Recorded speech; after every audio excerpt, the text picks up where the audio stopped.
Hello दोस्तों, स्वागत है आप लोगों को मेरे चैनल पे। मैं ट्विन फ्लेम जर्नी से रिलेटेड नए बातें, नया पॉइंट लेके आती रहूँगी आप लोगों के सामने, क्योंकि मैं ट्विन फ्लेम जर्नी के दौरान अपनी लाइफ में अपनी जर्नी से बहुत कुछ सीखा है और बहुत सारी चीज़ें अनुभव की, बहुत सारी चीज़ें एक्सपीरियंस की। तो मेरा ये सुझाव है कि जैसे एक पैटर्न बना दी गई है ट्विन फ्लेम जर्नी में, ये होता है, ऐसे ऐसे चीज़ें फॉलो करनी है।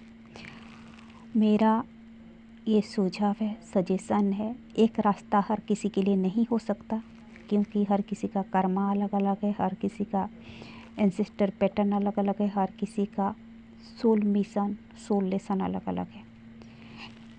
हो सकता है आपको 50% चीज़ें अलग करनी पड़े, हो सकता है आपको काफ़ी चीज़ें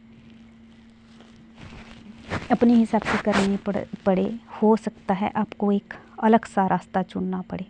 ठीक है, तो दोस्तों डिफरेंसेस होती है कि शुरू में जैसे चैनल बना दी गई है, ऐसे होता है चीज़ें, तो वही एक पैटर्न हर किसी के लिए नहीं होता। और मैं देख रही हूँ लोग जैसे जैसे जानने में आगे बढ़ रहे हैं, कुछ लोग स्टॉक है, कुछ लोगों सफल नहीं हो रहे हैं। बात वही है कि आप लोगों को कुछ मॉडिफिकेशन लाना होगा, बदलाव लाना होगा अपनी जर्नी से, according to your karma, according to your past life contract, आपके फैमिली बैकग्राउंड, आपके कार्मिक बैगेजेस, ये सब को देख के काफ़ी सारे चीज़ें बदलाव लानी होती है। जैसे मैंने इसके पहले वाले वीडियो में बताया है कि जर्नी किस किस के साथ हमेशा काउंटर पार्ट के तरफ ध्यान खींच करके काउंटर पार्ट की ओर स्टॉक रखा जाता है। हालांकि हमारे लाइफ में दूसरे परेशानियां भी होती है, दूसरे फैक्टर्स भी होती है। वो चीज़ें, वो फैक्टर्स, वो प्रॉब्लम जब तक रिजल्व नहीं करेंगे, वो प्रॉब्लम जब तक सॉल्व नहीं करेंगे, वो इशू जब तक सॉल्व नहीं करेंगे, ना ही डीएम आएगा, ना ही आप उसके करीब जा पाओगे। तो डीएम को लेट गो ही कर दीजिए।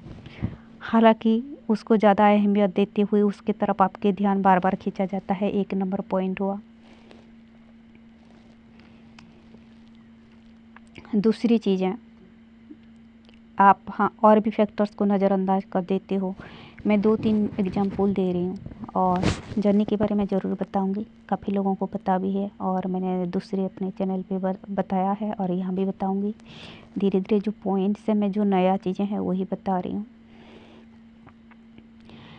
आज जब परिवार वाले चीखते हैं, चिल्लाते हैं, हमें कहा जाता है कि वो लोग कार्मिक है, दूर रहा करो, वो लोग ट्रिगर कर रहे हैं, दूर रहा करो, तो हम नज़रअंदाज कर देते हैं, नहीं करनी है। तो कहीं ना कहीं हमारे जब जर्नी शुरू होती है, उसका इम्पेक्ट परिवार वालों के ऊपर भी पड़ती है। हम डीएनए से जुड़े हुए हैं, हम कर्मा से जुड़े हुए हैं। तो हमारी जब एवेकनिंग शुरू होती है, हाँ, हमारी लाइफ में उथल पुथल होता है, बारिश होता है ना, तो छींटा आसपास वालों को पड़ता है, तो उनके ऊपर भी चीज़ें आती है। वो चीज़ें ध्यान रखना है। साथ ही साथ अब जब फुल्ली एवेकन हो जाती हो, आपके घर में अगर कुछ पॉजिटिव लोग हैं, उनका कार्मिक बैगेज ज़्यादा नहीं है, उनका एवेकनिंग भी शुरू हो जाती है, तो आपको अपना जितना ख्याल रखना है, उनका भी उतना ख्याल रखना है।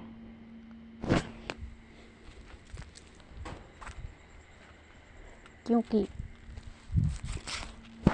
आप में ज़्यादा पावर है, आप में ज़्यादा पोटेंशियल है, आप एवेकन है और उनको नहीं पता उनके लाइफ में क्या हो रही है। हालांकि परेशानियां उनके लाइफ में भी शुरू हो जाती है। हर एक आत्मा को तकलीफ़ होती है जब माया से बंधा हुआ होता है, और जब वो मुक्त होता है तो उनके हायर सेल्फ उनको चेतावनी देता है, लोअर सेल्फ नहीं पकड़ पाता है तो परेशान रहता है। ठीक है, तो हमारे 2 एग्जिस्टेंस है, एक हायर सेल्फ आत्मा, दूसरा जीवात्मा जो माया से बंधा हुआ है। आत्मा चेतावनी देता है, डिटैचमेंट आता है। हमारे लोअर सेल्फ को समझ में नहीं आता कि मन क्यों नहीं लग रहा है, यहाँ वहाँ हर चीज़ क्यों अच्छा नहीं लग रहा है, क्यों दोस्त लोग दूर जा रहे हैं, क्यों हमें लोगों की सच्चाई दिख रही है,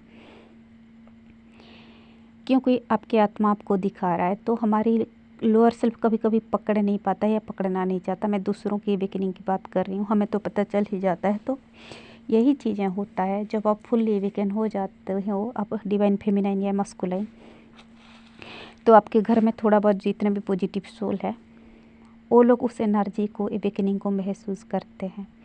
वो लोग भी एवेकन होना चाहते हैं, या तो उनके भी एवेकनिंग शुरू हो जाती है और वो लोग एक रिएक्शन देते हैं। वो नेगेटिव भी हो सकता है, पॉजिटिव भी हो सकता है, ज़्यादातर नेगेटिव होता है। ठीक है, वो लोग आपकी मुक्ति को महसूस करते हैं, वो लोग आपकी लाइट को महसूस करते हैं, लेकिन उस लाइट को कैसे एक्सेप्ट करना होता है उनको नहीं पता, तो बहुत ज़्यादा नेगेटिव तरीके से वो लोग रिएक्ट करते हैं। तो नज़रअंदाज नहीं करनी है उनको, या तो हीलिंग सेंड करनी है, या तो टेलीपैथी करनी है, या तो उनके लिए प्रयास करनी है। ठीक है, तो जब फैमिली वाले चीखते चिल्लाते हैं, लोग नज़रअंदाज करते कि ये लोग ट्रिगर कर रहे हैं या कार्मिक है, ऐसे नहीं है। ठीक है, जो भी भौतिक दुनिया में है, भौतिक जगत में है, वो लोग भी उतना संपन्न नहीं है कि उनके लाइफ में परेशानियां नहीं है। हालांकि वो लोग दबा देते हैं। ठीक है, वो लोग बर्दाश्त करना चाहते हैं। एक्चुअली परेशानी से हर किसी को परेशानी होती है, तकलीफ़ से हर किसी को तकलीफ़ होती है। ठीक है, तो वो लोग जो चीखते चिल्लाते हैं, कुछ सी चीज़ों से उन लोगों को परेशानी होती है। ठीक है, तो उन चीज़ों को आपको समझने चाहिए, आपको उनके प्रॉब्लम समझनी चाहिए, और भले ही करीब ना जा कर के दूर से उनको हीलिंग सेट कीजिए। हाँ, हमारे लाइफ में, हमारे एग्जिस्टेंस में, हमारे जर्नी में काउंटर पार्ट डीएम जितना अहमियत रखते हैं उतना फैमिली वाले भी अहमियत रखते हैं। ठीक है, हालांकि हम काउंटर पार्ट से ज़्यादा कनेक्टेड फील करते हैं, क्योंकि फैमिली वाले का कुछ होने के दौरान, या कुछ खो जाने के दौरान, या कुछ नुकसान होने के दौरान कहीं ना कहीं आप भी इफेक्ट होते हो। हालांकि हमको दिल से, दिमाग से इतना इफेक्टेड नहीं होनी चाहिए, लेकिन हमें फैमिली वालों की एग्जिस्टेंस भी लाइफ में उतना अहमियत रखती है जितना काउंटर पार्ट की अहमियत रखते हैं। तो ये चीज़ें आपको समझना होगा, और मैंने इसकी पहले वाले वीडियो में मैंने बताया है कि हमारे जर्नी सिर्फ काउंटर पार्ट के साथ नहीं होता, और दूसरे फैक्टर्स के साथ भी होता है, लोगों के साथ भी होता है। उन चीज़ों का नाम मैंने लिया है। दूसरी चीज़ मैं बोलने जा रही थी, क्योंकि मैं पॉइंट याद करती हूँ भूल जाती हूँ। हर किसी का रास्ता एक जैसा नहीं होता, कभी कभी कुछ चीज़ों में बदलाव लानी पड़ती है जर्नी के दौरान। जैसे कि मेनली डिवाइन मस्कुलाइन को 3D दुनिया में, भौतिक दुनिया में एक्शन लेना पड़ता है, और डिवाइन फेमिनाइन को 5D में, स्पिरिचुअल वर्ल्ड में ज़्यादा मेहनत करनी पड़ता है, ज़्यादा हीलिंग वर्क करनी पड़ती है, ज़्यादा मेडिटेशन करनी पड़ती है, ज़्यादा चक्रोज के ऊपर वर्क करनी पड़ती है। लेकिन कभी कभी डीएफ को भी 3D में ज़्यादा एक्टिव रहनी पड़ती है। कभी कभी डीएम को भी अपनी ब्लॉकेजेस रिलीज करने के लिए 5D में मेहनत करनी पड़ती है ज़्यादा।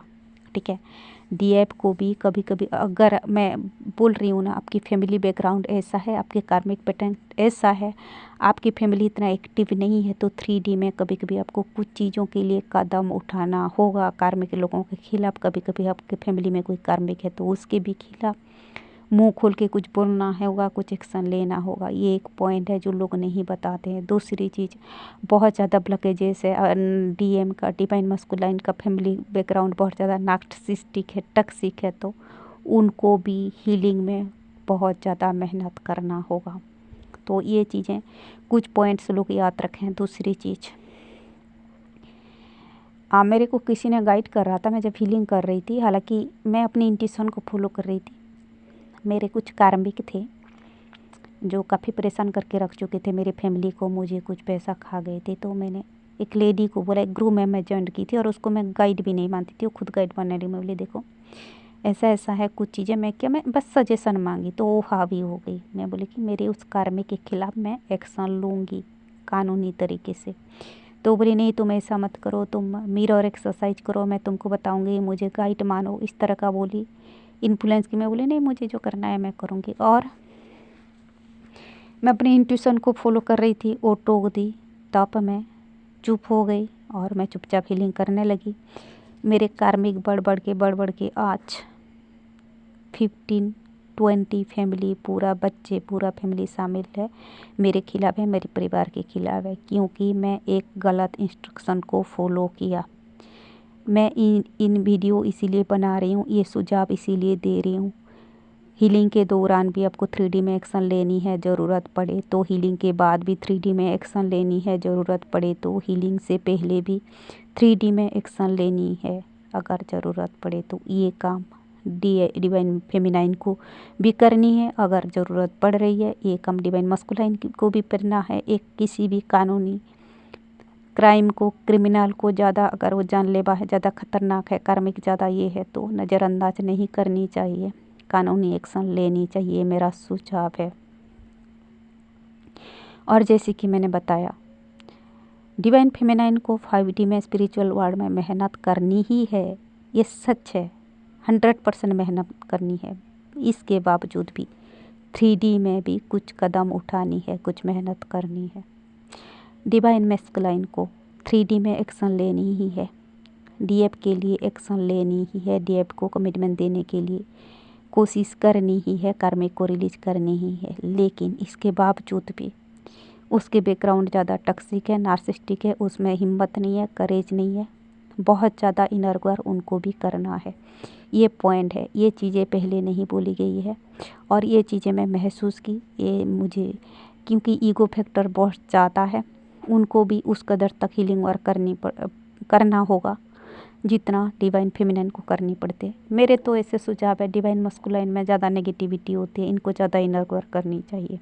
उनमें ज़्यादा ईगो, एटीट्यूड, नेगेटिविटी, टॉक्सिसिटी होती है उनके फैमिली बैकग्राउंड में भी। तो डिवाइन मस्कुलाइन को भी 5D में काफ़ी मेहनत करनी पड़ती है, काफ़ी हद तक कार्मिक पैकेजेस रिलीज करनी पड़ती है, क्योंकि उनका फैमिली बैकग्राउंड, उनके जो पूर्वजों का भी कर्मा बहुत ज़्यादा गहरा होती है, उन चीज़ें उनको रिजॉल्व करना पड़ता है, रिलीज करना पड़ता है। तो दोस्तों, ये था कुछ फैक्ट, कुछ ट्विन फ्लेम जानने के बारे में मेरा अनुभव, सुझाव जो मुझे ज़रूरी लगा, जो मैंने अपनी जर्नी के दौरान महसूस किया। और आपको अगर ये वीडियो समझ में आ रही है, पसंद आ रही है, प्लीज़ लाइक करें, कमेंट करें, दोस्तों को शेयर करें। वीडियो देखने के लिए शुक्रिया।